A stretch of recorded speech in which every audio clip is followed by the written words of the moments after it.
Welcome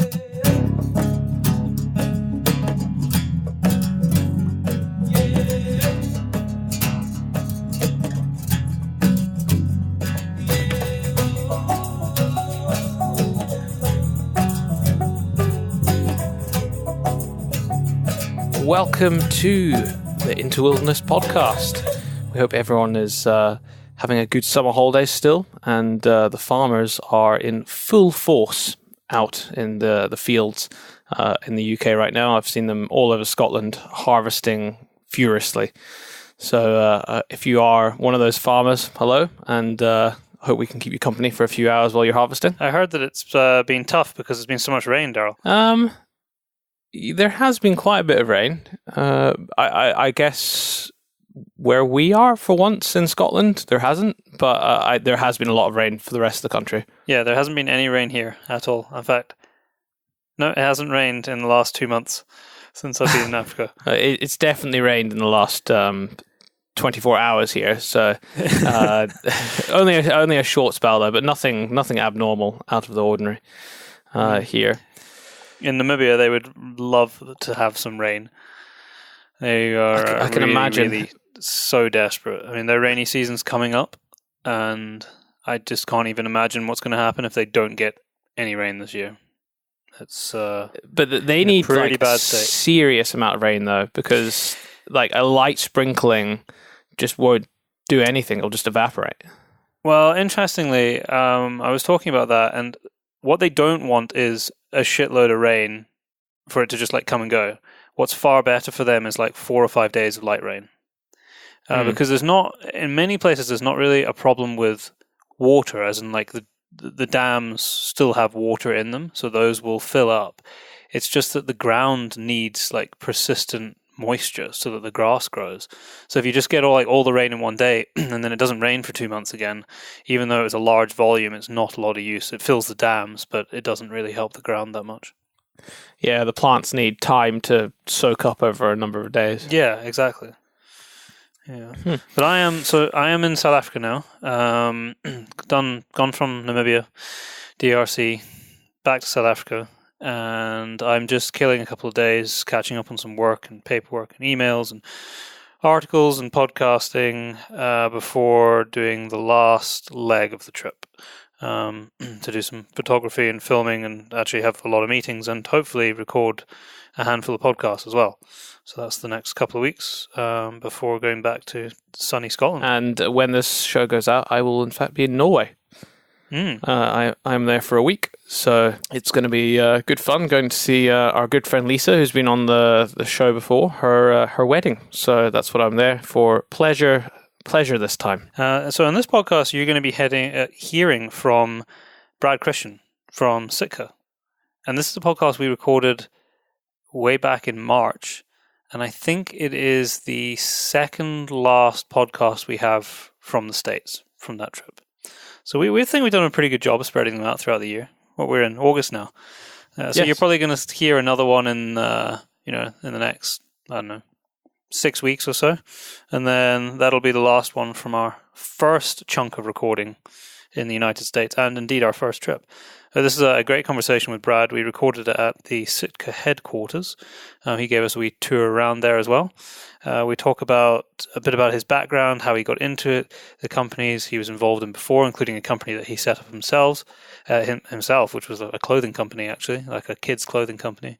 His time at Matthews Archery and now at Sitka, and a little bit about what the future is for the company. And one of the most interesting things, which is right sort of at the end of the podcast, is this conversation about these bursary schemes that are being given out by Sitka. Now, when we had this conversation with them, they literally just launched it, but that was a good few months ago now.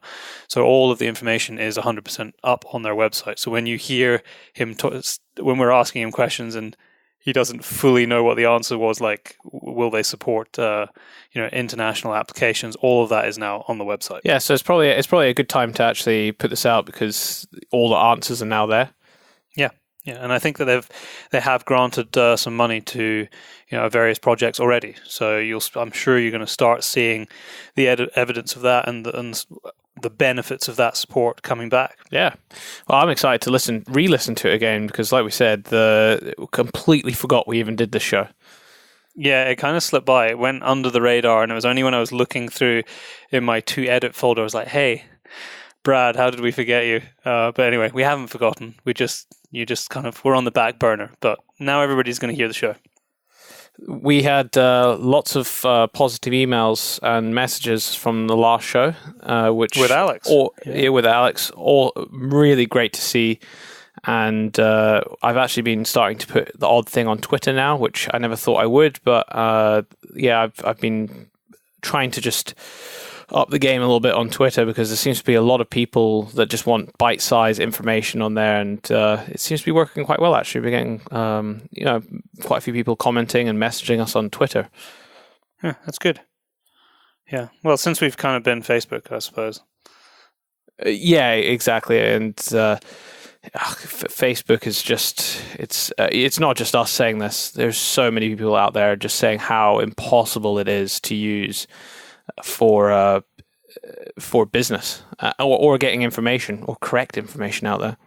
Yeah, I've been kind of curating my Twitter feed while I've been away on this trip for information, and I've been posting a few bits of information and articles and stuff that I found interesting. So yeah, it's we'll see. See if I keep going on that for the rest of the year. But we have a winner, Daryl, from the competition from 2 weeks ago. And the competition was to win a copy of Volume 3 Modern Huntsman. Now, for those of you who don't know, and you should, Modern Huntsman are a supporter of the podcast. They are the supporter of the podcast, along with our Patreons. And part of that relationship that we have with them is we're involved in the publication. Daryl's just finished putting pen to paper for an article for the next volume, Volume 4. Which is really quite exciting. That we're kind of hard to believe we're talking about Volume 4 already when Volume 3 has not that long been out. I am the international editor in Volume 3, and we had 2 articles in there with images in our articles and outside them. And we've got to know the team there, and I had a conversation with Tyler just probably 3 or 4 days ago, and we were actually talking about Volume 5. So things are moving on, and we really appreciate their support. And part of that is that we get to give away a copy of the latest edition in every single show. Yeah, that's pretty spectacular, really. And yeah, it is a fantastic publication. Volume 3, I've spent a lot of time looking at that publication and Volume 2 as well over the last few weeks, and there's just so much gold in there. That's the only way. It's just golden information. We've actually had quite a few emails about Volume 3 in the last 10 days or so, people complimenting it. So if you haven't got your hands on a copy, the first thing is you're going to want to enter this competition because you might win one. But failing that, go out and buy one. You can do it on our website, thepacebrothers.com, or you can go straight to the Modern Huntsman website, just Google Modern Huntsman, and get yourself a Volume 3, because it is, if you are a listener of this podcast, quite simply, that is essential reading. And if you want to get your hands on Volume 2, we have some. I'm actually currently looking at them right now, and we have less than 1 box left. So I actually don't know how many is in a box. Quantity 13 in a box. Yeah. 13 in a box. So we have less than 13 copies left of Volume 2 left in the UK. Okay, so get ordering Volume 2 as well. But we got sidetracked because we were... There is... Yeah. I was going to say, and... I don't know. We'll have to put them up at some point. There is 2. I found 2 copies of Volume 1 in the office, but I'm not going to put them up on the website yet. We have been inundated with emails asking for Volume 1, but I'm sure Byron has spoken to Tyler about a plan to bring Volume 1 back so people can complete their collection. Yeah, I'm sure that there will be a plan. There will be a plan. Yet to be revealed. But we got sidetracked talking about how good Volume 3 is. So we gave an animal sound for the 3rd show running. And the animal sound from 2 weeks ago, which I think pretty much everyone who entered got right. Maybe 1 or 2 wrong answers. There was 1 or 2 wrong answers. Yes. So if you don't know what a black grouse sounds like, then you listen to the last show and you can hear it. And we had so many entries, and unlike last time where I just picked the first correct answer because it was actually a long time between people actually guessing it correct, about 20 correct answers all came in at the same time when we put it up on Instagram. So all I've done is I've just saved all the correct answers, be it on email and so on, and I've just put them into my phone and I've picked someone at random. And the winning person is Sarah from Instagram. It's Sarah Hemerson 92 on Instagram. And congratulations. Yeah, get in contact with us and we will get a copy sent out to you. Brilliant. So we need to do another competition. We do, and I'm so impressed with the love that our listeners are showing the animal sound, that we're just going to do that again. I think we're just going to do it again. So We're going to play you an animal sound right now, exactly the same as last time. Just contact us somehow, email, through Instagram when we put it up, or Twitter or whatever. Tell us what the sound of the animal is, and we will pick a winner at random in 2 weeks' time. So here is the sound.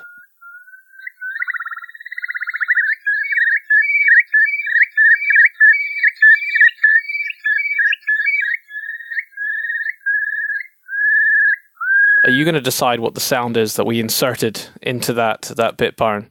I guess I am, because I'm going to try and do this bit of editing today. Okay, so I'll guess the sound as well then. Okay, when it comes you out. don't get to win a copy. You don't get to win a copy of Volume 3 there. Damn it. No, a very important other thing that we need to mention before we get into the show is a big shout out to our supporters on Patreon. And our top tier supporters get a shout out along with a bunch of goodies, which I think pretty much everybody should have now. If you don't know about this other amazing way to help support the podcast, then just go over to the Pace Brothers on Patreon and you will see various different tiers for helping to support the show. But Daryl has the list of our top tier supporters for a shout out in our intro. So the guys at South Ayrshire Stalking, I actually sent all of their items to them yesterday, and now I've got all their sizes, so that will be with them imminently. So South Ayrshire Stalking, thank you very much. So we also have Tom McGrath, John Henry Pete, Chris Griffith, Ronnie Speakman from rdcontracting.co.uk, Richard McNeil, Richard Stevens, Richard Barker, and James Marchington. So thank you to all you awesome people for supporting us. And I think with that, we're probably ready to jump into our chat with Brad in Bozeman. I was going to add, there is actually a very good, I imagine it'll come out as a podcast, but right now it's just on the Field Sports channel, TV, YouTube, of Charlie at the Bird Fair down south doing a debate with Chris Packham, Mark Avery, and I'm not sure of the woman's name, but she does the Raptor. I think there's another member from the RSPB online. Raptor, she runs it, doesn't she? Yes, correct. It's about 26 minutes long, and I have to take my hat off to the Field Sports channel team for putting that together. It was pretty brave of Charlie to go up there with the three of them on stage with 600 people in the audience that definitely will not have liked Charlie at all, and clapping at everything the other three said. In fact, Charlie had to ask them to stop clapping at every time they made a statement. That's funny. I haven't watched it yet, but I will. But I did get a message from somebody today highlighting that. But I knew that you'd already watched it, Daryl, and said that it was really good, and Charlie did a great job. And in that message, it basically said, you guys should highlight the great work that they have done, which is exactly what Daryl's just done, and that Charlie, with regard to what's been happening in terms of grouse shooting in the last couple of weeks, and the attacks left, right, and centre against that kind of form of upland management, that him and his team there are probably doing more than all of the organisations put together, and I can't say that I disagree with that. Without a shadow of a doubt, I think. A few weeks ago at the game fair, Chris Packham was due to come to basically speak in the same environment. The roles would have been reversed. Charlie was in the auditorium there, and he was uninvited by a few, by organizations, and the game fair. They say due I think to it was mainly concerns, the game fair. I don't think it had anything to do with the organizations. I think it was just they were worried about security at the show, from my understanding. Yeah, it's an interesting one, and I don't believe that to be true. It was an opportunity missed there, I think. Yeah, it definitely was an opportunity. But yeah, Charlie did a great job. Awesome for standing up and being counted and making it happen, because the only way change is possible is to have conversations. And he seems to be the only person that has managed to actually make a conversation, like a proper conversation, happen. So well done, Charlie. I'm going to give you a call when I get home and speak to you myself and say congrats. Yeah, and if you don't know what we're talking about, the guys at Field Sports, they've got a YouTube channel. They've been around for, in fact, they just had their 10-year anniversary. They've been around for a long time in the industry, and they have a weekly show on there. They also have a podcast that they don't put a huge amount on it as of yet, but I imagine this will be on it at some point. Actually, as a little ditty, a bit of information that some people won't know, is Charlie was actually my first editor of Sporting Rifle 13 years ago. Wow. So, should we dive straight into the show, Barn? Yeah, I think everyone's heard enough from us. So enjoy our awesome conversation with Brad Christian. Brad, welcome to the Into the Wilderness podcast. Thanks for having me, guys. It's a pleasure. It's awesome to be here in Montana. Yeah, it's a fantastic place. I'm glad you guys are here. We were saying just before we started recording that it's like the mecca of all the cool people in hunting. It's Bozeman. It's the place to be. Yeah, it's kind of the sportsman's paradise, and I think everybody that's kind of has that like-minded, spirit has found their way here. So it's fun. When you're surrounded by the mountains, like every street almost, it seems that we drive on in Bozeman, you can see the mountains in the distance. Yeah, it's awesome. What's the thing when you walk like it was a religious thing where they used to walk to like Rome or something? It's like that. Pilgrim. Walking to this one location, everyone here. Just ends up here. Yeah. The more people who are here, the more people who come. Exactly. Eventually, you'll be like advertising that it's not a good place to live because you don't want any more people here. Exactly.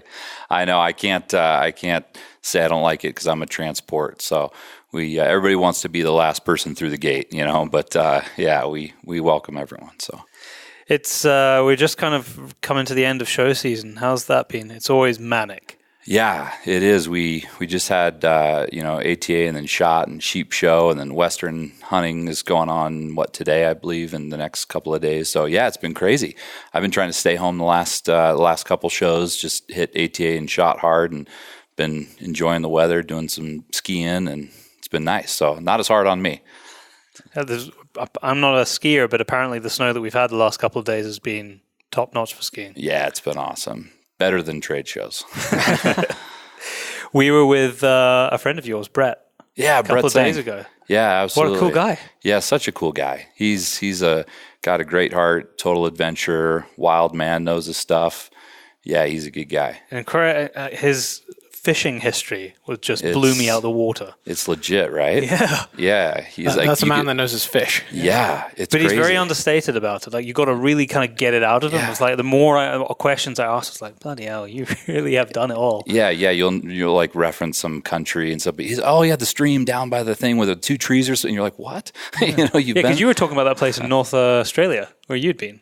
Remember, he was talking about we've both been to the same place, and in the arse end of nowhere in Australia, and he'd been there as well. Yeah, he'd be like, that little gas station on the corner. You're like, oh my gosh, yeah, it's pretty wild.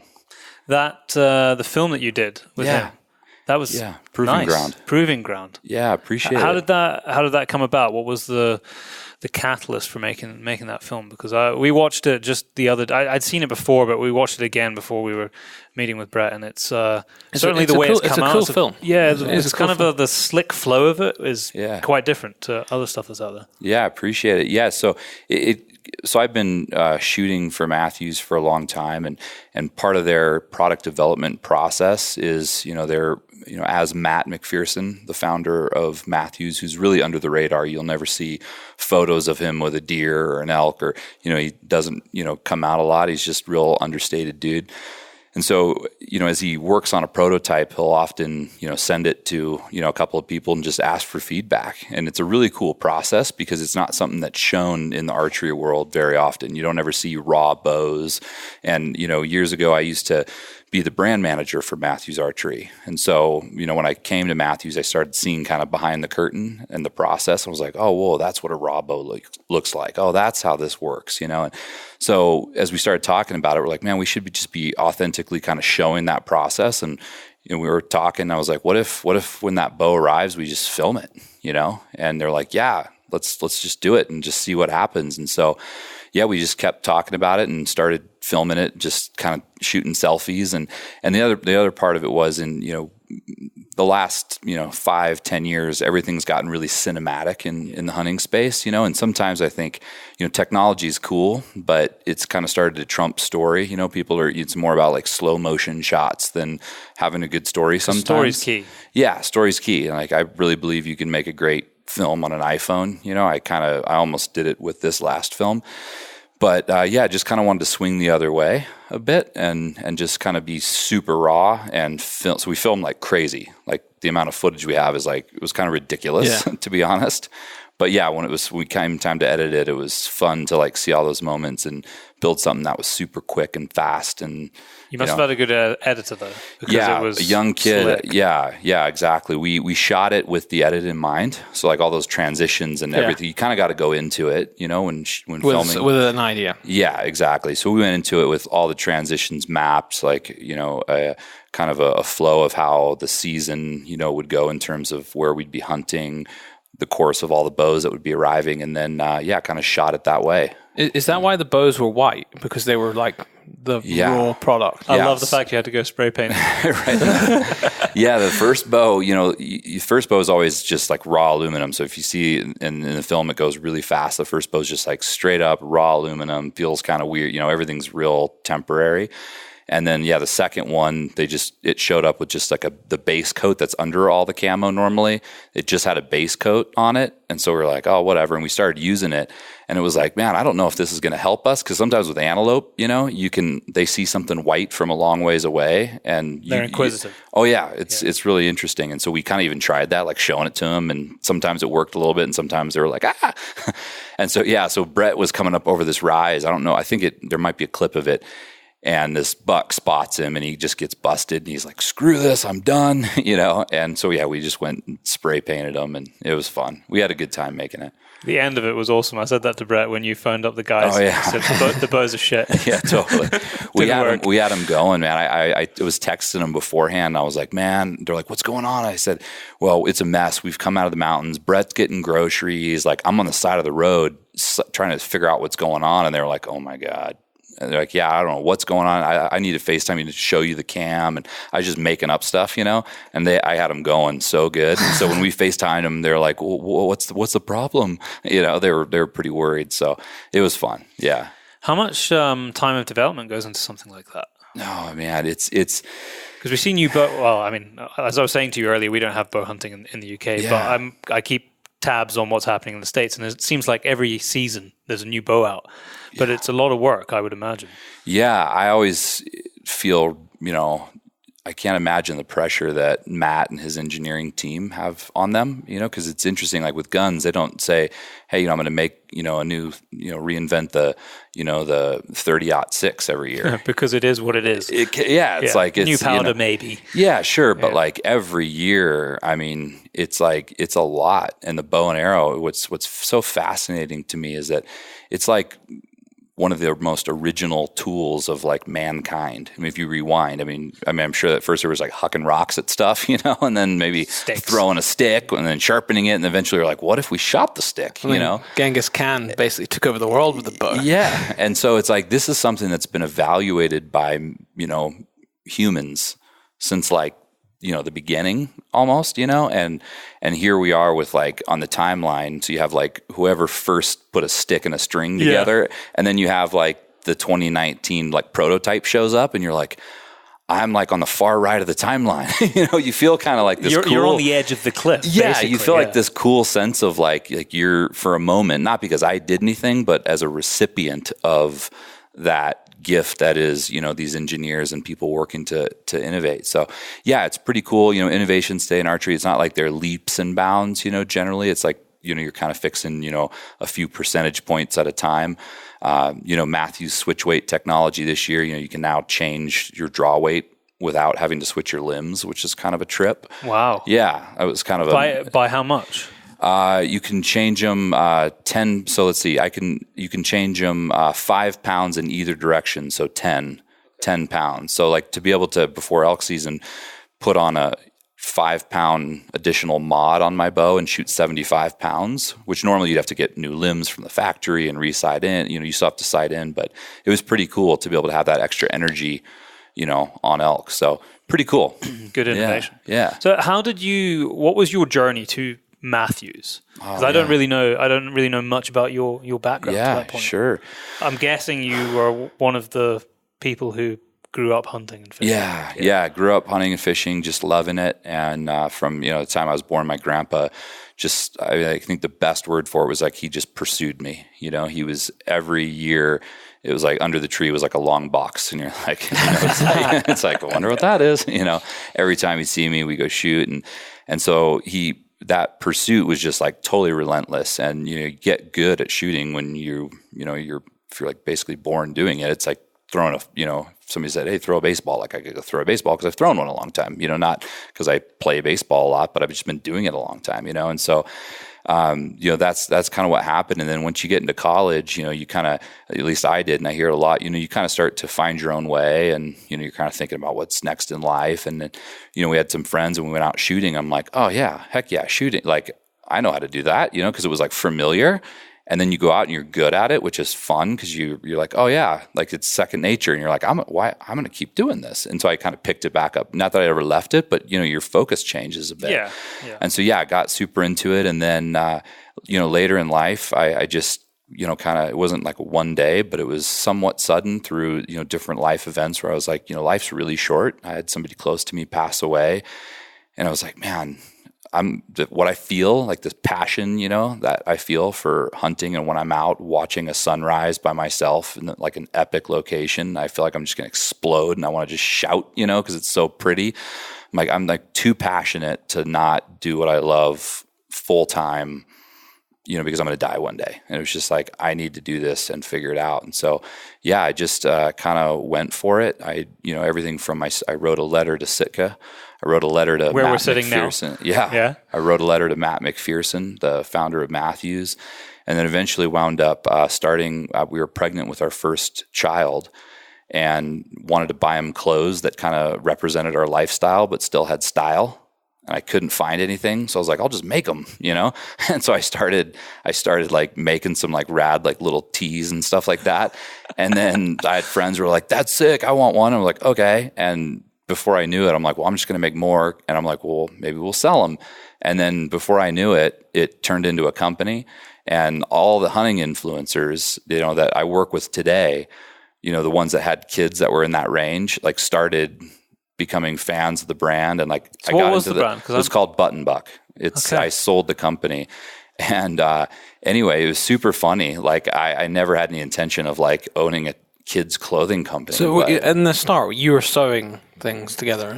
So I started out just like I found some like really rad blanks, and it just like did all the graphics and stuff on them. That's how it began. And then it morphed into like actually making the stuff, like developing factory relationships and turning it into something. So like the founder of Sitka, like his kids started wearing it, Jeff Simpson, his kids started wearing it, and like everybody's kids.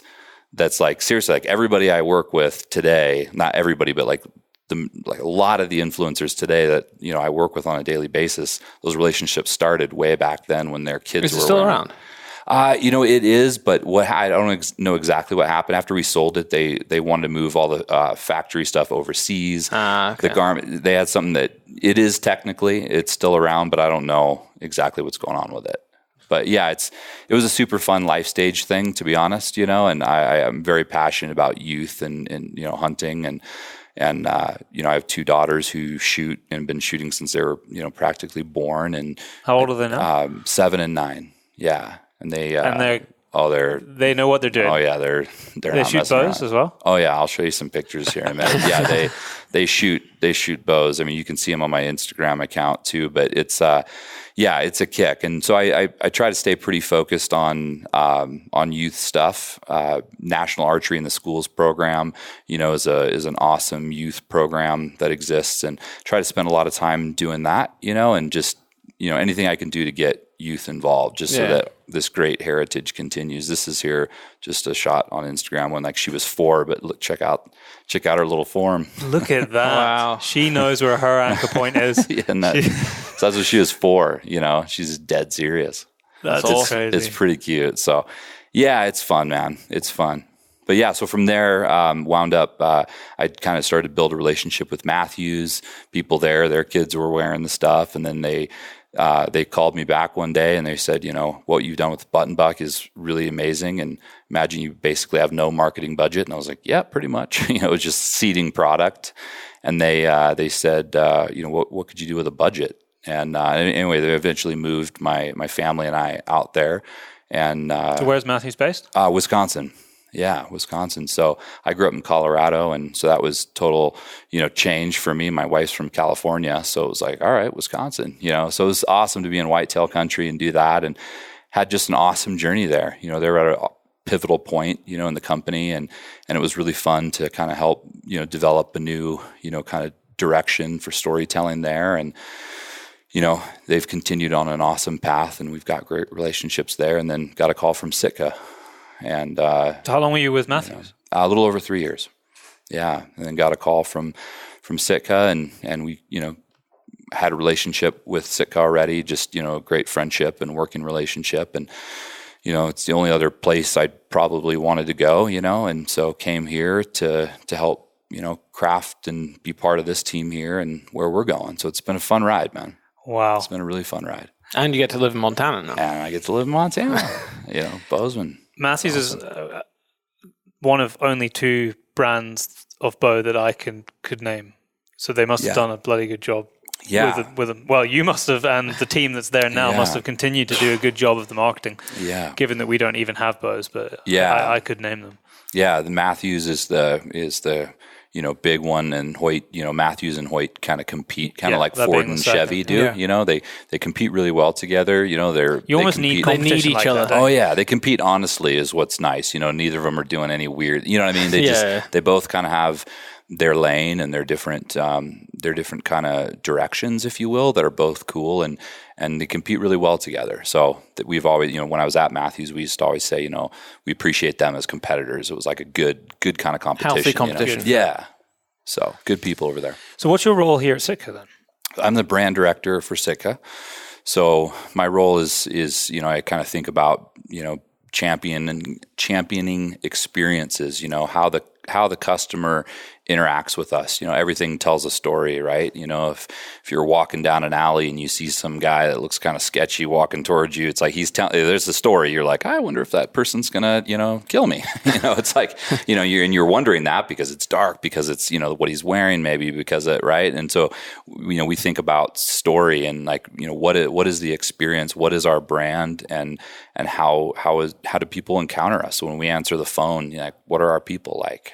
Right? When we show up at shows, what's that like? And then the obvious things are film and photography. I mean, that's the most obvious method of storytelling, but we really think, to be authentic, it's kind of a holistic viewpoint of story. But yeah, spend the majority of our time developing great content and storytelling, I mean, Sitka has been the sort of kings of content in the hunting space over the last, I don't even know how long, 10 years? Yeah.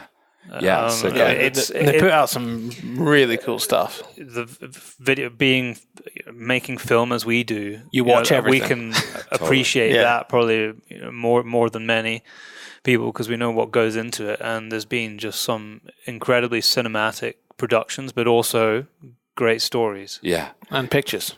100%. Yeah. I mean, there's one behind you on the board, top right one. I mean, that's a cool picture. It's totally cool. That's a little sneak peek there. That's our second catalog that's coming in, I think March or something that we were working on today. But yeah, Sitka really started kind of the authentic content in the space. Historically it's been photo shoots. A guy goes out and takes the new product and goes. Very often it wasn't authentic. It was probably a model. Yeah, fake hunting. They go out and they go in the rain and look at the camera and like, I'm bow hunting Put or something. on their face. Yeah, exactly. It's just kind of this, photo shoot mentality. And Jonathan Hart, the founder of Sitka, just really innovative dude. He was responsible for kind of going, what we want to do this authentically and just capture real stories as they happen, put a photographer out with a hunter and just really document this stuff. And so it was really crazy. I mean, the outdoor space had been doing, in backpacking, the OR space, it's a thing, it's not, like they, invented it, but for hunting, it hadn't been done. And so those kind of images, when it's real, and if you're a hunter and you see those images, they speak to you emotionally because you've been there. If it's a photo shoot and you're looking at a guy, doing something fake, it doesn't you can feel. tell. Yeah, it doesn't exactly. There's no feeling. It's almost it's a negative feeling because you're going, that's obviously fake and pristine clothes. And that's so to do it this way, it's just authentic, and you have that emotional connection to it. So. When Sitka called, it was like it's the only place I say I wanted to go because they're just kind of the kings of it, and other brands have I don't want to say adopted it, but Matthews. I mean, it's certainly carried the industry. The first film that I can remember watching you can correct me. It might very well be one of the first of the kind of films that we're talking about was Searching for West. Sure. That must be 10 years ago, isn't it? Yeah, it's probably about 10 years ago. That, yeah. And that was even today. That film is incredible.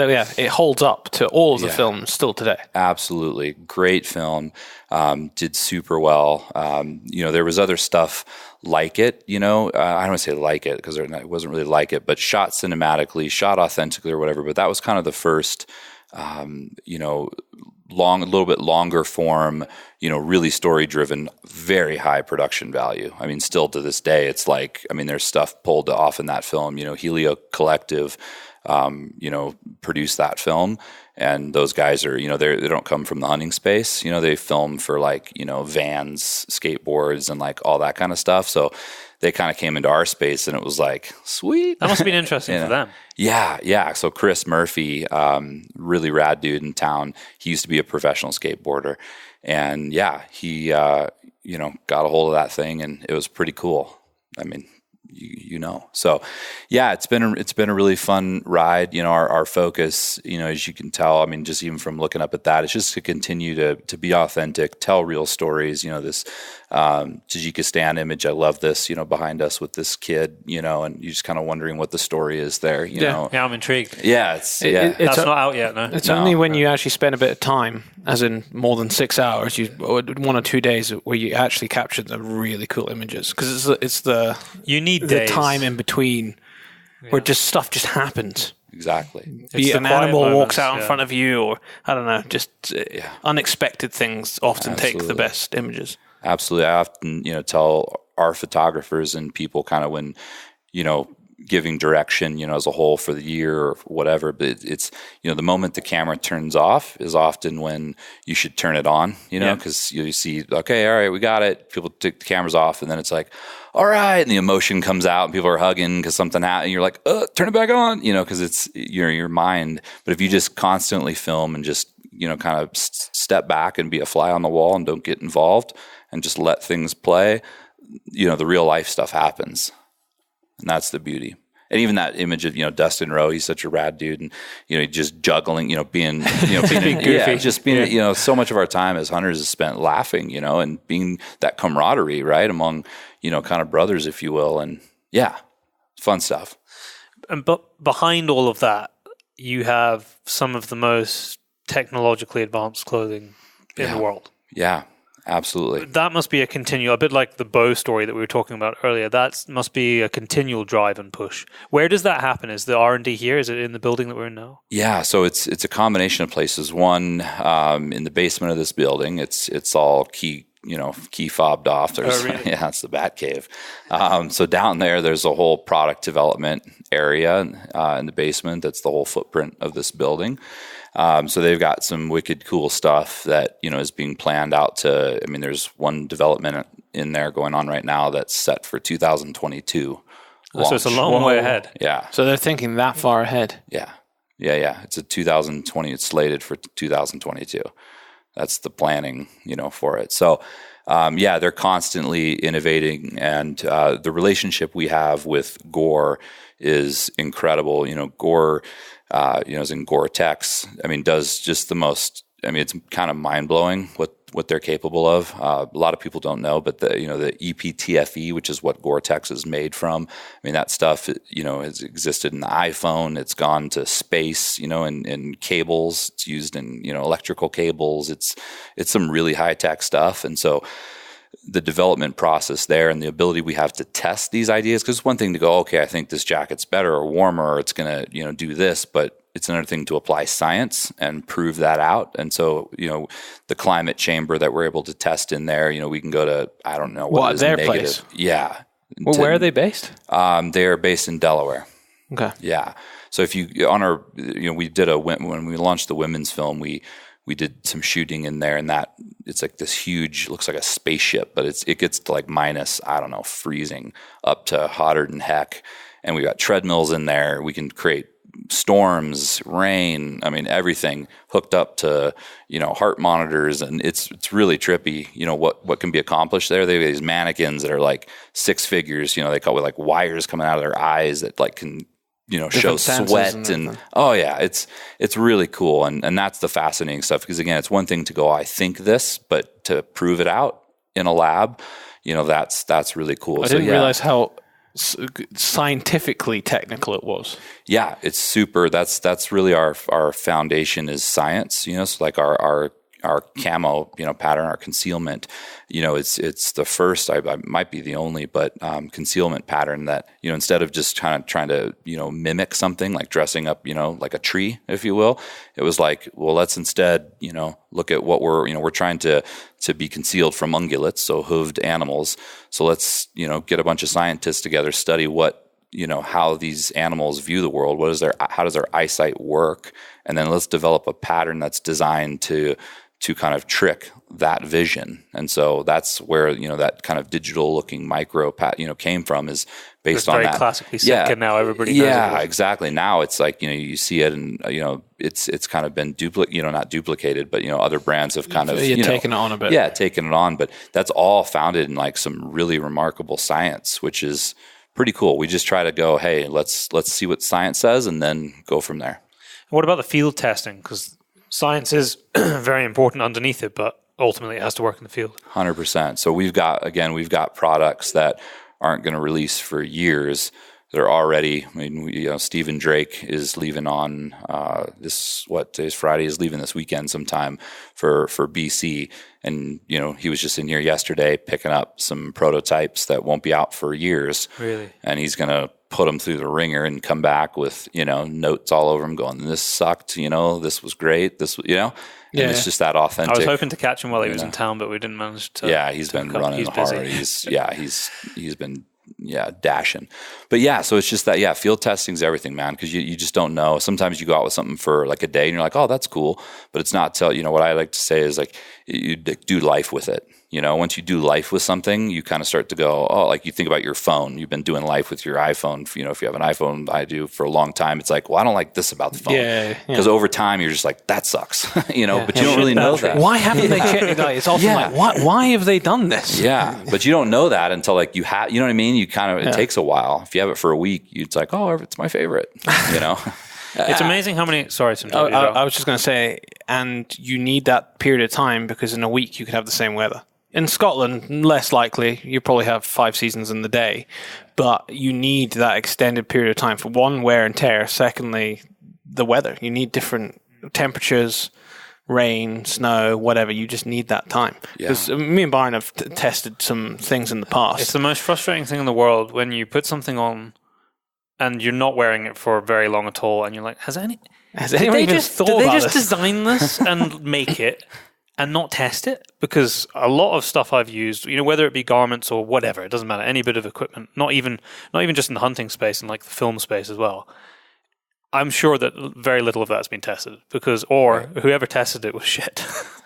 No, it's kind of scary actually how much, and this goes into all areas, whatever the product is, not just hunting stuff, but how often companies will just make something and go, this is awesome, and just put it out. And they test on their customers. That's terrible. It's crazy. There's a lot of brands that just test on their customers. And we really, we can't, nobody's perfect. Certainly, stuff gets by, happens, but we really try, and we're trying more than ever just to really do that. Again, that's why, Drake's leaving with stuff. The stuff he's testing is for 21, so, and we'll have a ton of guys. It's not just him, we got to have a lot of guys in it doing different types of hunts, and kind of to your point, it's those experiences, the weather, and then just weird circumstances like, oh, we didn't realize until we were flying on a smaller plane that this kind of bag has on this type of plane. Oh, shoot, you're right. We were just flying on this kind of plane with the bag, and so we didn't realize that it would create this problem or something, Yes. So, yeah, just circumstances. You need real world testing. A lot of sampling. And different locations around the world. Yeah. I'm guessing the main focus for Sitka has been North America, but you're branching out into the rest of the world. I see it in more and more places. Yeah. We it's awesome to see kind of the adoption of the brand. Obviously it was started in the U.S., but it's always really cool to see people from around the world pick it up and go, hey, I'm using it over here, and you're like, oh, rad, and learning about that culture. For me, I met you guys for the first time at IWA. Yeah, it was 2 years ago, I think. Yeah, and it was awesome for me to go over there because I really didn't know what to expect. I've traveled in Europe and stuff, but not in the context of hunting, I don't believe. And so just to kind of learn about the culture there and to meet, I think the coolest thing was meeting the people. Honestly, Sitka brand is a bit unique just in our, we're not like we're kind of reverent, with our team's pretty.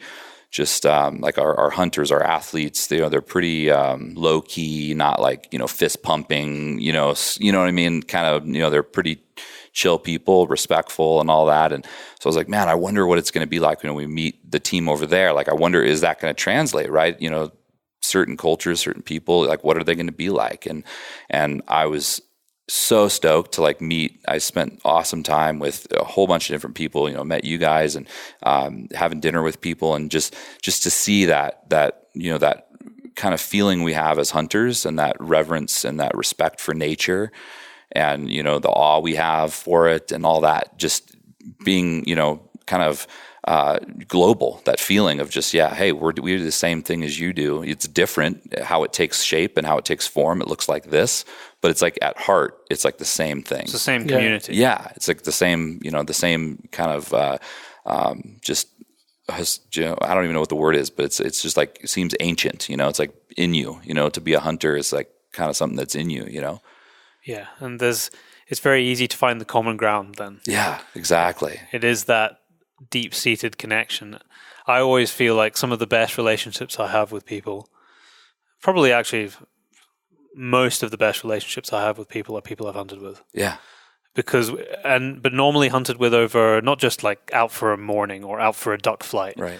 Really hunted with for over a number of days, because you really get to see who the person is. Totally. And they get to see who you are too. Exactly. Yeah, you struggle together, you go through ups and downs, and you get close quick, Tell us a little bit about your athlete program.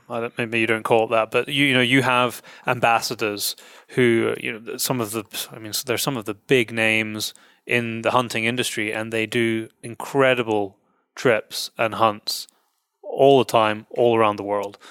There are a lot of the people that your average hunter are looking up to. And they produce great content as well, which is key for you guys. Yeah. We love telling stories. It's we have just the coolest team. It's been awesome to watch Sitka. They kind of, and I say they. I've been here, I don't know, 2.5 years, but I still feel like sometimes, because I didn't create this. We get to carry the torch of this awesome brand that was created, but. different than many other brands, which, kind of, in really any industry, Pepsi, writes checks to people to, do commercials and drink their stuff and all that. Sitka's kind of taken more of the approach of, hey, we're going to take that money and just build the raddest stuff, like the most technical stuff we can possibly make. Because as hunters, like, that's what we want. We're like, we don't care how much it costs. Like, we just want to build the craziest, nicest, coolest thing that's going to help us. And like, let's use the money to do that. And then the people who really want that and like, that's what they care most about are going to want to use it. And so it's been really interesting to see, kind of the lack of celebrity, if you will, being connected to Sitka. It's just kind of there's no model that's right or wrong, but I think it's helped uncover some really unique and fascinating people, such as, Adam Voss, Dustin Rowe, pictured, juggling, those canisters. These are guys who, I really look up to, as a hunter. I mean, their experience is just, Dustin Rowe in particular. I mean, it's hard to find a guy that knows more about hunting, that's more hardcore, that's spent more time in the field, that's had to problem solve more than Dustin, And so, yeah, we really like to tell stories about those guys. They're not big names, but maybe they weren't at the beginning, but they are. Yeah, through their stories, they're becoming. Yeah, I mean, they're all names that I think people are becoming.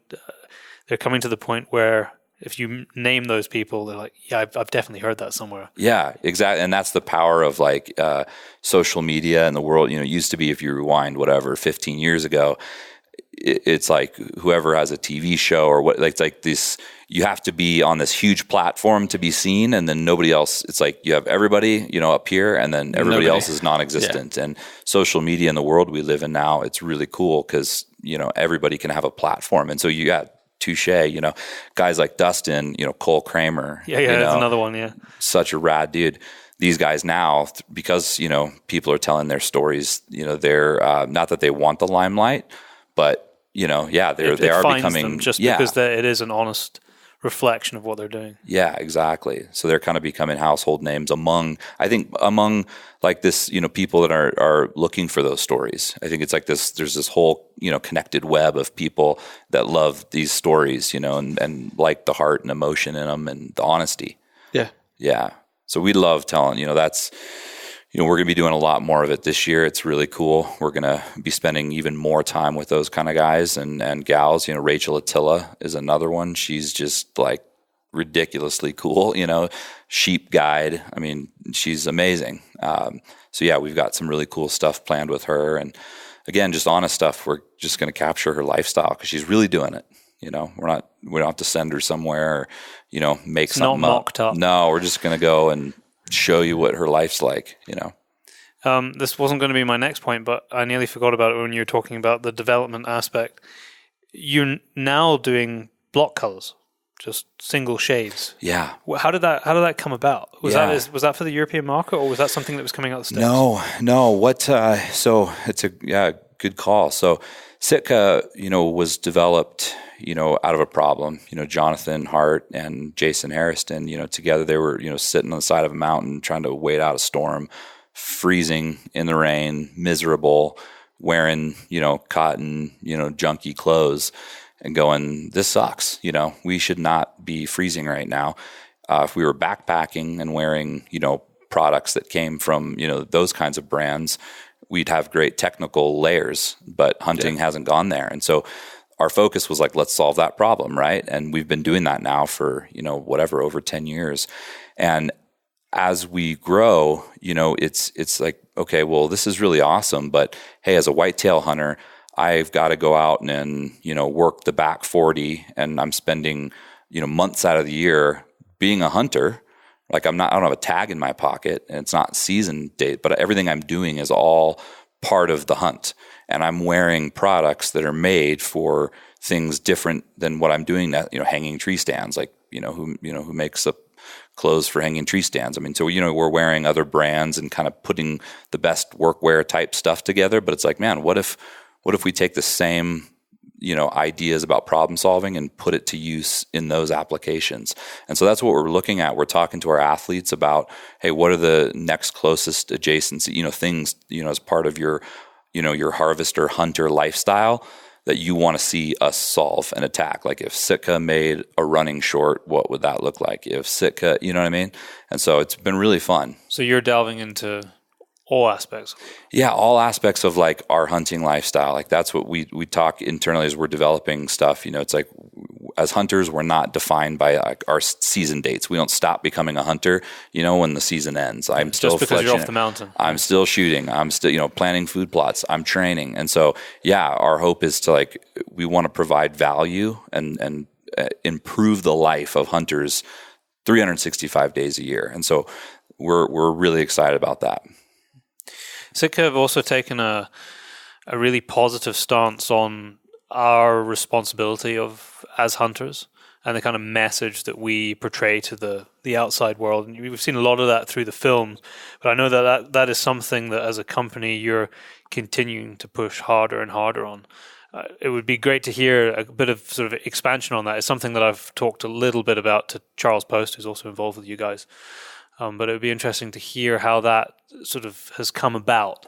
Sure. Yeah. Sitka has a long history of investing in a lot of money. We don't publish the numbers or anything like that, but of conservation, and we're focusing more on that than ever. And really, what we think about and the way we talk about it internally is we talk about this concept of like ecosystem thinking. Sometimes as hunters, it's easy to think about the elk on the mountain, like we want more elk, because we love elk. But really, a healthy bull elk, right, is representative of a much larger story, right? It takes a healthy ecosystem to ensure that elk exists, and it kind of all matters. And so it can get, when we sit down with Jonathan Hart and Charles, and it can get pretty deep pretty fast when we start. It's like, whoa, when we start thinking about it. But it's like, as humans, what we believe is that we are an important part of the ecosystem. Like we're not separate from it, right? So, we through, for one reason or another, some of it just practicality. We've built walls around our lives as humans, right? It was a smart idea a long time ago to build a log cabin, right? Because it was like, hey, we're going to die out here this winter if we don't build a log cabin. So it was like, that's a smart idea, And then eventually you have New York City, right? Over time, and so there's a lot of practical reasons to kind of build a house, come out of the wild a little bit so that you're not keep the outside out. Yeah, there's a but I think we've gone way to the extreme of that, where we come in like, oh, I want to build a house here, mow down every single tree, chop the top of the hill off so it's flat, put your house down, plant some new baby trees like in a couple of places and be like, there I am. And so when we think about it, like what we're talking about internally here is like we belong as part of this ecosystem. And whether you believe that or not, like every decision we make as humans has an upstream and downstream effect, right? Whether I recycle, whether I don't, whether I drive a car, whether I don't, am I a responsible consumer or am I buying tons of crap? It all has an effect on the ecosystem. And so how can we use our business to more positively affect that? And so you ask yourself that question. It's like, oh my gosh, like we need to rethink. And where do you start? Totally. And that's what we're it's super exciting. And like we just had this a summit meeting kind of up in Big Sky with just a few of us having like several days of this kind of conversation going. And it's not to say, hey, Sitka's perfect. Look at us. It's going, how do we become better every day? So it's like, man, can we, we had a conversation about like our packaging. Should we develop different packaging that's, basically what part of our business is screwing the planet up the most? And like, let's start there and start kind of attacking things one by one. And so we started, as one of the first initiatives, we started Sitka Ecosystem Grants. So if you go to our website, or just sitkagear.com/grants, we're going to be investing every year a lot of money into individuals and nonprofits and help empowering their ideas and those grassroots efforts in their local ecosystems. So it's not just writing, a few checks to really big organizations, but we believe that we want to get individuals across the country doing this. So as an individual, they just come to you with an idea, and if it's a good one, and it all works out, you give them money to achieve what they want to achieve. Exactly. Right now, anybody can go apply. That's incredible. We're fired up about it just because we're excited to see who else is passionate and what kind of stories and, what we can do together, right? So that, because a lot of times I think conservation is like this kind of, just like, what the heck is, what does that mean? What is that? How do I get involved? Like, how does somebody, 100 miles, away from here that's not in the hunting industry, that doesn't know, how do they make a difference aside from maybe just writing a check? And so, we have a grant application there. And then we have a committee of people here that review the applications, and then, we'll write checks. I mean, kind of anything from, $1,000 to $25,000 to I mean, we've wrote one recently. It was a lot more than that. But wow. It's going to be really exciting. We just kicked it off. So, is it exclusive to the US, or would you give a grant outside the US? I don't know the answer to that question. To be honest, I believe. I believe the site, and it's funny you asked that because I believe the site right now says US only because that's like generally how it goes. But it's funny you asked because I got an email a couple of days ago from somebody internally saying that. I believe that might not be the case, and we're thinking about changing it on the website. So it's funny you asked because it just came up. Well, if we find out before this podcast goes out, we'll let people know. Yeah, definitely. Yeah. But that is, I mean, what a tremendous initiative. Yeah, it's going to be fun. To have that pool, because very often when there are pools of money available from companies to do good work, it's not accessible to the individual who has an awesome idea that can say, I want to do this. And very often it's the individual in a particular place that knows that place best. Exactly. And that's what we're really excited about, that component. You must be one of very few companies doing this. Yeah, I to be honest, I don't know. I don't know any others. Yeah, I don't know any others, and again, our intent is just like we're probably more excited about this than anything else that we're doing right now. We haven't, broadcasted it, big. We haven't even announced it on social media. We just kind of flipped it live. We had in our trade show booth, we had on one of the walls, we kind of had a graphic kind of about it. Just, Jonathan Hart was like, let's just see if we put it in there if anybody notices. Did they? And so, we definitely had a lot of people come up and ask about it. But we'll definitely start spreading the word. But this is we haven't publicly, really put it out yet, to my knowledge. Yeah, well, that's going to be intriguing. I can't wait to see what comes on the back of it, because I imagine you're going to you'll obviously keep tabs on the projects and let everybody know. Look, we gave this money, and these awesome people made this happen. So, well, that's what I'm as a storyteller. I'm this money to me kind of is a bit of a magnet, if you will. It kind of attracts the people who are like, you have to care to go apply for a grant, right? You don't apply for a grant. Time. You don't apply for a grant by accident, And so I'm imagining that there's some really passionate people out there who care and are like, yes, I want to make a difference. I want to go after that money so I can do something cool. And I'm really excited to tell those stories of what people are doing. Because, there's a lot of bad news, there's a lot, or just not interested, it's like the kind of the same old story. But there's some really interesting stuff. We've got a couple already. I won't share just yet, but a couple of really, really fascinating ones, remarkable stories that we've just kind of uncovered through this that we wouldn't have known if it wasn't for it. So it's pretty fun. I think it will probably give other companies a kick in the bum. Yeah, we hope it does. I mean, what we hope is that, other companies will join us in this. We're already talking, we had a couple of retail partners go, this is awesome. Like, can we contribute and do a grant with you? And we're like, heck yeah. If a competitor or whatever came up and said, hey, can we learn about this grant program? We'd be like, yeah, heck yeah, fly out here and we'll show you exactly how we set it up. It's not to us. It's not. It's all for the greater good. Exactly. We don't look at it as a competitive thing. We genuinely, if every other hunting company started doing it, that would be a win. Can you imagine? That would be the best. That's the best case scenario. Honestly, is that would happen. So yeah, we've talked to people. I mean, even some people. I got a call recently from I wouldn't say the name of him, but a celebrity that's not in the hunting space who, dabbles in it a very little bit, was just like, hey, this is really cool. Can I help and give some money to somebody? And we're like, absolutely, cool. that's fun, you know? So yeah, what can we do? And it's not Sitka saying, hey, we're awesome. It's going, no, we're not, we got a pile of stuff to fix, but how do we be intentional and try? You know, how are we every day going, let's try to be better? But it also lets the average person approach you. Yeah.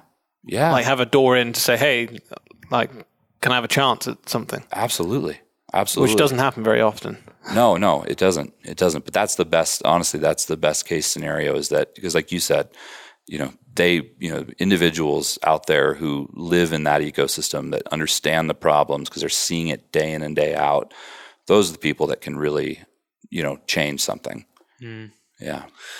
And what about you and yourself in terms of hunting? Have you got anything? I mean, I know you're a busy guy. Whenever I'm following you, you're bouncing all over the place. You're involved with loads of stuff. I hope that you have time to do a bit of hunting for yourself. Oh yeah. I mean, I hunt a lot, you know, and I've had a awesome, you know, lifetime of hunting. So I hit it hard when I was young, so I don't ever feel bad for myself, you know, when I can't. You don't feel hard done by. But I mean, it's like, I mean, I hunt a ton. You just see like in that film, you know, in Proving Ground film, and that was just one season and not even the whole season. There was a lot of hunts that weren't captured in there. So yeah, I'm excited about this upcoming season. I think my first thing for this year, I'll be heading back to Hawaii to bow hunt axis deer over there. Okay. Which is one of the most fun. Is that one of those groups? Did you do that last year with the whole group of guys? No, I didn't. I've been over there before and hunted. I wasn't part. You know, it's fun in recent years. Like the Hawaii thing's kind of gotten a bit more popular. You know, I know the group you're talking about. There's been a couple of them, but no, I just got some buddies over there. I went over years ago with Shane Dorian. You know, he's a pro surfer and he's loves bow hunting and have a relationship with him through Matthews, you know, and we bow hunted together and a couple other buddies over there and had just a blast. And yeah, so I'm going to go back over and bow hunt again there. And it's bow hunting there. It's really cool. It's very prehistoric feeling. Like you're walking through this like super tall grass that's like over your head. You're like spreading and like, you know what I mean? Well, they filmed Jurassic Park there. I don't know. I think they did. I'm pretty sure they did. So that's what it looks like. But yeah, it's like you just feel like a caveman, you know, and the waves are crashing. It's just not like normally, you know, you're must be strange hunting right on the beach. Oh yeah, I mean, I was walking like literally like on a cliff, and waves are smashing it like 100 feet below me, and you're like, this is awesome. You know, I remember I was at full draw on this axis deer. I'll never forget it.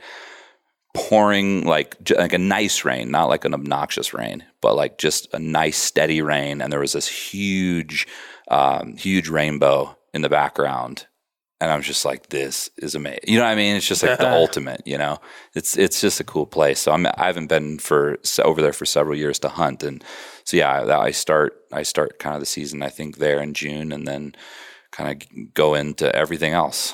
Are you one of the people that put in for all the tags here in Montana? Yeah, we just put in for Arizona deadline was just the other day, so just this week. So I put in there, and yeah, my wife and I both build points in every state for, you know, not every, but I mean, I don't know, probably 10 or so different states for multiple different species. It's kind of it's like a giant Excel spreadsheet of all this. Trying to keep track of what you put in for. You know, I've heard guys talking about this before, and it's such a world away from what we have at home, and it seems it's a trip. Incredible how much detail people go into to try and get their points to draw tags. Yeah, I mean, otherwise, I mean, to hunt, you know, a tag you want to draw on public land, you know, otherwise you're paying, you know, you'd have to go pay somebody a pile of money to go, you know, get one of these tags sooner. But, you know, you draw the tag through, you know, the proper way, and, you know, you're hunting like an amazing, amazing, amazing place just, you know, for the cost of the tag.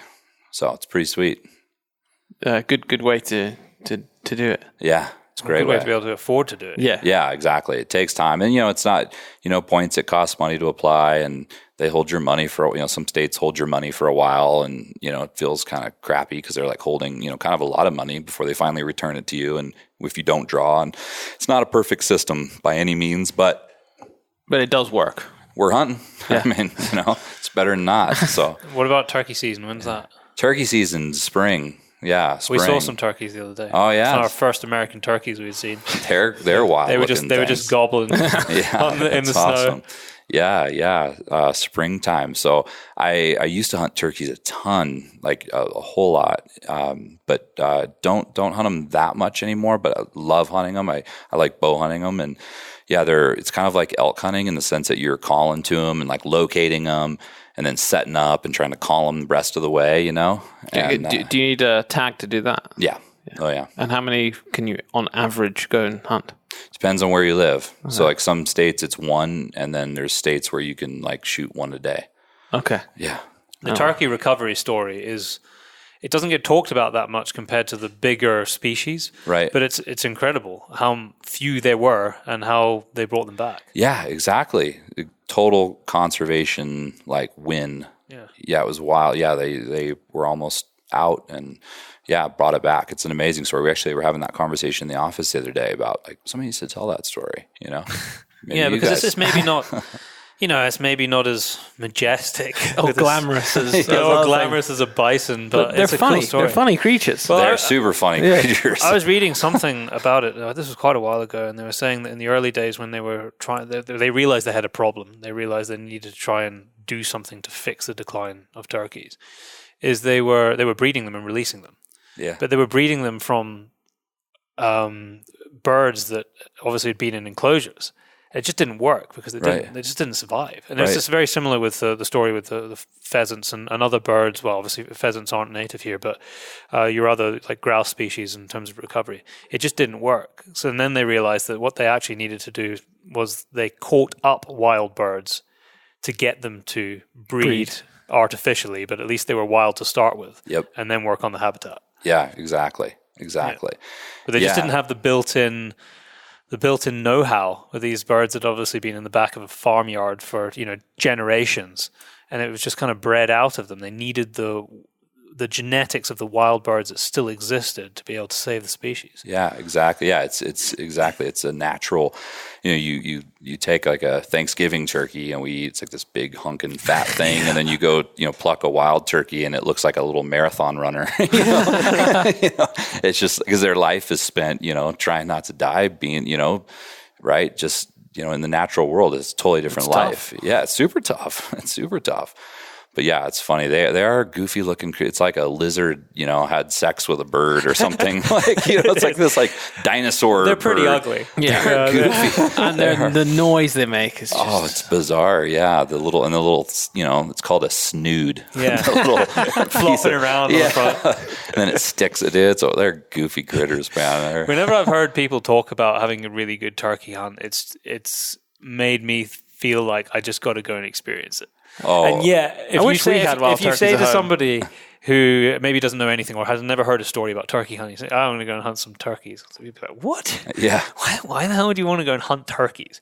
But from what I've read and what I hear, it is a proper, skillful, enthralling hunt. Oh, it can be just a total kick. I mean, you're setting up on them. You're in the dark, so you feel like ninja. And you hear them, up in the roosting, and you kind of get down below them, and then you're like hoping, like, oh, can we call them down? And then if you do, and they kind of send it, and land right in front of you, you're like, oh my goodness, it starts. And if they do that, it's like, well, they're gonna come into your decoy, and when they start charging in, I mean, it's just like seeing something. I mean, they come in, usually pretty pissed. Yeah. Oh yeah, they come in. It's like I've seen the guys behind the decoys, like moving it forward, and then drawing the bow behind it, and then that's over the top.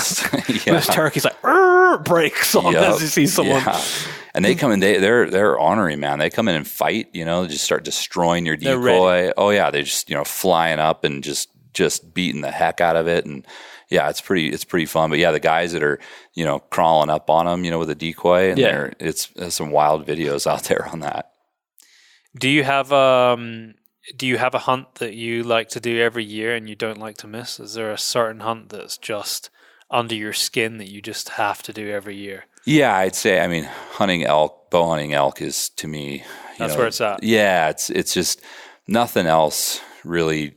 Like, it's hard to explain if you haven't done it, but just, being in the dark timber and hearing something scream at you, just the sound, it goes right through you. Yeah. Of a bugle it's just like, if you didn't know, you'd be like, is that a freaking dinosaur? Something's coming to get me. Yeah, what is that? I mean, it's the craziest sound, and we take it for granted, I think, sometimes, but it's a crazy sound, and how crazy, and just they get nuts, and such a big critter and beautiful, something that can sometimes be that silent and just slip in on you, but it's that big, and yeah, I think they're just the most fun thing to hunt, and I love the kind of the contest, you kind of have with them and trying to figure them out. This bull I called in, we didn't show the whole hunt unfold, but this bull, I called in this year, it was in my socks, and I for stealth. Yeah. I took my boots off and I was just, Brett had tagged out, and so I just went out by myself and was just kind of slipping along this ridgeline. I heard a branch break, and just kind of froze, and it was on a slope where I thought, he might have gone up to bed. And so I just gave him a really soft cow call and he just exploded. And just that feeling of like, oh my God, it's happening. That branch was an L, you don't get that with a lot of other, you do, red stag can be that way, and, turkeys even sometimes. But yeah, so he comes in, and then we had this just kind of cat and mouse thing where he came in and, he was at one time, he was like at 15 yards in front of me, just staring like right at, like he could see, he kind of caught me and he could just see me, but he didn't know what I was. And he was right in front of me, and I'm at full draw, and he's just staring at me, quartering to, and I couldn't do anything about it. And you're that close. And then he turns and walks off behind, and I got let down. And then he comes back up pissed off, and then I couldn't get a shot. And then he walks off, and then eventually he leaves, and I'm like, oh my God, and that's bow hunting. You just couldn't get a shot. Yeah. He was right in front of me for 5 minutes. And then I get a little soft call, and he comes back again, just pissed, and just that cat and mouse, game with him. And eventually I was like, okay, I got to move. And so I thought, man, if I could call him up through this little channel, it'd be perfect if I could, and I started walking backwards in my socks, gave a little cow call, and he gets super pissed, comes back, and he turns, and sure enough, he comes right into that little opening, and I'm like, oh my gosh, it's going to happen. And no matter how long I've been bow hunting, I'm still just like, every time it happens, I'm like, oh my gosh, it's going to happen, because so much has to go right. Yeah, almost disbelief. Yeah, it'll never, I think if it ever stops feeling like that, I won't want to keep doing it. But yeah, he just came right through, and it was awesome. Yeah, I'm actually been picturing this in my head the whole time. I'm pausing now because I'm building this picture in my head of this hunt that you're on. Yeah, so they are an incredible animal. Oh, they're incredible. And so that film we made, it's only 6 minutes, so we had to go super fast. But I'm considering like putting out more stuff from that season, and that would be really good. Yeah, we're getting a lot of requests to do more. So more content, feed the beast. Brad, it's been awesome to speak to you. Yeah. And hear some of your stories and your journey and what Sitka are up to now. And it's been a pleasure to have a conversation today. Yeah. Thanks for letting us record here. Oh, heck yeah. I'm glad to have you guys. In the belly of the beast. Yeah. In Sitka HQ. Yeah. You got it. No, I super appreciate you guys. I'm a fan of your work. It was awesome to meet you guys, over in your turf last year, and glad you guys are here in Montana. So thanks for having me. And I'll show you around the rest of the building before we roll. That'd be great. Yeah, thanks, awesome. Brad. Thanks, guys. And that's it for another 2 weeks. We hope you enjoyed the show. And I actually can't believe how many new listeners that have joined the show in just the last 2 weeks. We've had some awesome reviews over the last week. I've got a really cool program now, which makes it much easier for me to see the reviews from around the world. Before it was a real pain because you only get to see what reviews are in your current location. But now I can see them all. So thank you to the people that have left reviews from Australia and the USA in the last week. Don't forget to enter the competition, which we mentioned at the start, which is to win a copy of Volume 3 Modern Huntsman. Modern Huntsman being the supporter of this podcast, and we enjoy a really great and close relationship with those guys involved in publications as well. The sound that you have to identify is at the beginning of the show. Contact us somehow via social, via email, and tell us what that sound is, and a winner will be picked at random from the correct answers in 2 weeks' time. I was staring at a box right now, and it has more of the seasoning in it, and I have more to go on the shop, but I'm not going to put it in stock as of yet because there'll be no one to send it out in the next week. But we also have the refill packs they're coming out imminently, but I'm waiting for the stickers to arrive. I can't sell them without the stickers because it's got all the weights and everything in it. So they're coming imminently as well. So if you have been waiting for more seasoning, then it is coming. But all of this awesome information can be found, like Byron said, on our website, which is all the W's, thepacebrothers.com, and we will catch you again in 2 weeks' time.